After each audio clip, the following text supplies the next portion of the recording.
Charles R. Walters of one of the large banks in New York City was assigned to prepare a confidential report on a certain corporation. He knew of only one person who possessed the facts he needed so urgently.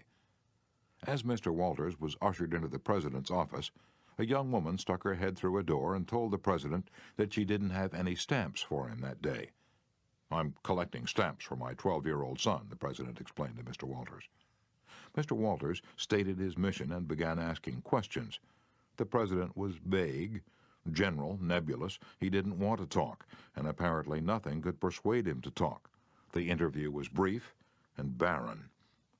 "Frankly, I didn't know what to do," Mr. Walters said, as he related this story to the class.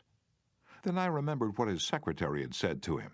Stamps, and 12-year-old son. I also recalled that the foreign department of our bank collected stamps, stamps taken from letters pouring in from every continent washed by the 7 seas. The next afternoon, I called on this man and sent in word that I had some stamps for his boy.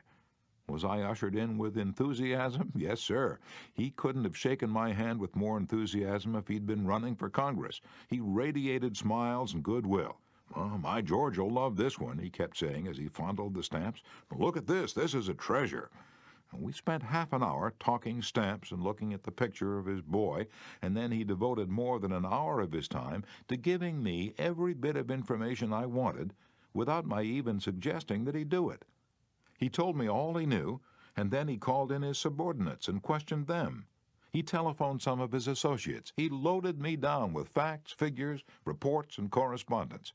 In the parlance of newspaper reporters, I had a scoop.